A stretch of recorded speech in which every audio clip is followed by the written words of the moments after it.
Hello കുഞ്ഞുമക്കളേ, Malayalam bed time സ്റ്റോറീസിലേക്ക് സ്വാഗതം. നമുക്കിന്ന് ഒരു പുതിയ കഥ കേൾക്കാം.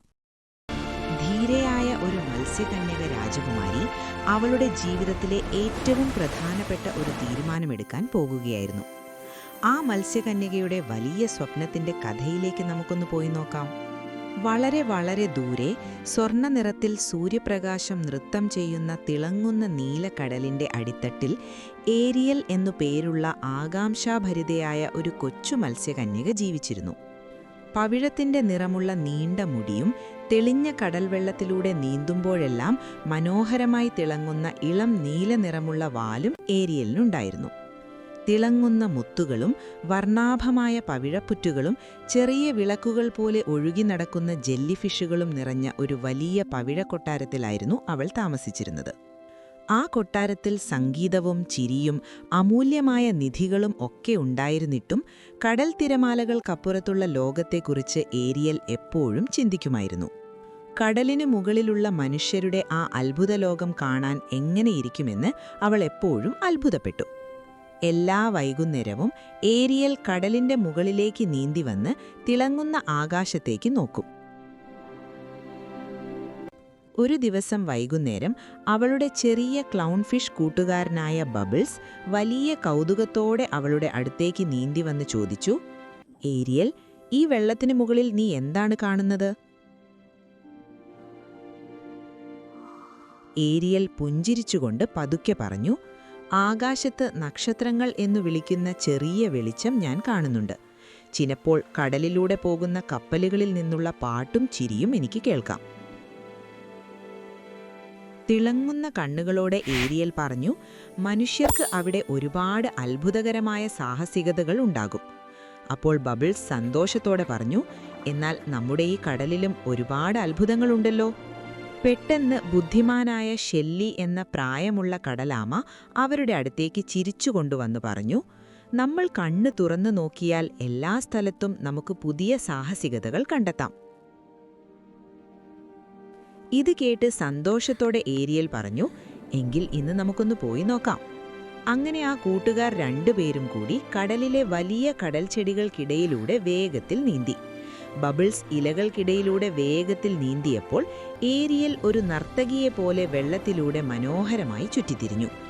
പെട്ടെന്നവർ ഒരുപാട് വർണ്ണ മത്സ്യങ്ങളുള്ള മനോഹരമായ ഒരു മഴവില്ലുപോലെ തോന്നിപ്പിക്കുന്ന പവിഴപ്പുറ്റിനരികിലെത്തി. ആ കടൽവെള്ളത്തിലൂടെ ഒഴുകുന്ന ഒരു തിളങ്ങുന്ന മഴവില്ല് പോലെ ആ മത്സ്യങ്ങൾ നീന്തി നടന്നു. അവർ വളരെ സന്തോഷത്തോടെ ഏരിയലിന് ചുറ്റും വന്നു പറഞ്ഞു, "ഏരിയൽ രാജകുമാരിക്ക് സ്വാഗതം."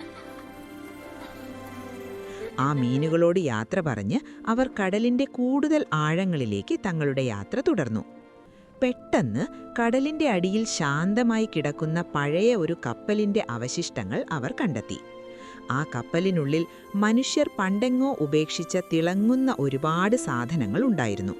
വെള്ളി സ്പൂണുകൾ, സ്വർണ്ണ നിറമുള്ള കോമ്പസും കടൽ ശംഖുകൾ കൊണ്ടുള്ള ഒരു ചെറിയ മ്യൂസിക് ബോക്സും അവിടെ ഉണ്ടായിരുന്നു. വളരെ കൗതുകത്തോടെ ഏരിയൽ പതുക്കെ ആ ചെറിയ മ്യൂസിക് ബോക്സ് തുറന്നു. പെട്ടെന്ന് ആ വെള്ളത്തിലൂടെ മാന്ത്രികമായ ഒരു മധുര സംഗീതം ഒഴുകി വന്നു. ബബിൾസ് അത്ഭുതത്തോടെ നോക്കി പതുക്കെ പറഞ്ഞു, "ഓ, ഗംഭീരം." ഏരിയൽ അത് ശ്രദ്ധയോടെ കേട്ടുകൊണ്ട് പറഞ്ഞു, "ഈ സംഗീതം തീർച്ചയായും മനുഷ്യരുടെ ലോകത്തു നിന്നുള്ളതായിരിക്കും." അന്ന് വൈകുന്നേരം ആ കൂട്ടുകാർ കടലിന്റെ അടിയിലെ മിനുസമുള്ള ഒരു പാറപ്പുറത്ത് വിശ്രമിക്കുകയായിരുന്നു. പതുക്കെ ഏരിയൽ ഷെല്ലിയോട് ചോദിച്ചു, "എനിക്കെപ്പോഴെങ്കിലും ആ മനുഷ്യരുടെ ലോകം കാണാൻ കഴിയുമെന്ന് നിങ്ങൾക്ക് തോന്നുന്നുണ്ടോ?" ആ കൊച്ചു രാജകുമാരിക്ക് മറുപടി നൽകുന്നതിനു മുൻപ് ബുദ്ധിമാനായ ആ കടലാമ നന്നായി ചിന്തിച്ചു. എന്നിട്ട് പറഞ്ഞു, "സ്വപ്നങ്ങൾ വളരെ ശക്തിയുള്ളതാണ്. പക്ഷെ ചിലപ്പോൾ സ്വപ്നങ്ങൾക്ക് ധൈര്യവും ത്യാഗവും ആവശ്യമാണ്." ഏരിയലിന് അത് മുഴുവനായി മനസ്സിലായില്ലെങ്കിലും അവളുടെ മനസ്സിൽ ഒരു പുതിയ ധൈര്യം വളരുന്നതായി അവൾക്ക് തോന്നി. പെട്ടെന്ന് കടലിനു മുകളിൽ ഇരുണ്ട മേഘങ്ങൾ ഒന്നിച്ചു ചേർന്ന് വലിയ ഒരു കൊടുങ്കാറ്റ് തുടങ്ങി. ശക്തമായ തിരമാലകൾ അടിക്കുകയും പെട്ടെന്നൊരു ചെറിയ ബോട്ട് ആ കൊടുങ്കാറ്റിൽ മറിയുകയും ചെയ്തു. തിരമാലകളിൽ പെട്ട് ബുദ്ധിമുട്ടുന്ന ഒരു ചെറിയ കുട്ടി കടലിലേക്ക് വീണു. ഒന്നും ആലോചിക്കാതെ ഏരിയൽ അവനെ സഹായിക്കാനായി തന്നാൽ കഴിയുന്നത്ര വേഗത്തിൽ മുകളിലേക്ക് നീന്തി. വളരെ സ്നേഹത്തോടെയും ധൈര്യത്തോടെയും അവൾ ആ പേടിച്ചരണ്ട കുട്ടിയെ പൊങ്ങിക്കിടക്കുന്ന ബോട്ടിനടുത്തേക്ക് എത്തിച്ചു. അപ്പോഴേക്കും നല്ല ഒരു ഡോൾഫിൻ വന്ന് ആ കുട്ടിയെ സുരക്ഷിതമായി കരയിലെത്തിച്ചു. തിരമാലകൾക്കിടയിലൂടെ പതുക്കെ ഇതൊക്കെ നോക്കിക്കണ്ട ഏരിയലിന് വളരെ പ്രധാനപ്പെട്ട ഒരു കാര്യം മനസ്സിലായി. സ്വപ്നങ്ങൾ എപ്പോഴും സത്യമാകും എന്ന്, അതിനെപ്പോഴും വലിയ ധൈര്യവും ദയയും ചിലപ്പോൾ ത്യാഗവും ആവശ്യമാണെന്നും അവൾ മനസ്സിലാക്കി. ഈ വീഡിയോ കണ്ടതിന് നന്ദി. കൂടുതൽ വീഡിയോകൾക്കായി ലൈക്ക് ചെയ്യാനും സബ്സ്ക്രൈബ് ചെയ്യാനും മറക്കല്ലേ. കഥ ഇവിടെ അവസാനിക്കുന്നു. നല്ല സ്വപ്നങ്ങൾ കാണും. വീണ്ടും കാണാം മലയാളം ബെഡ് ടൈം സ്റ്റോറീസിൽ.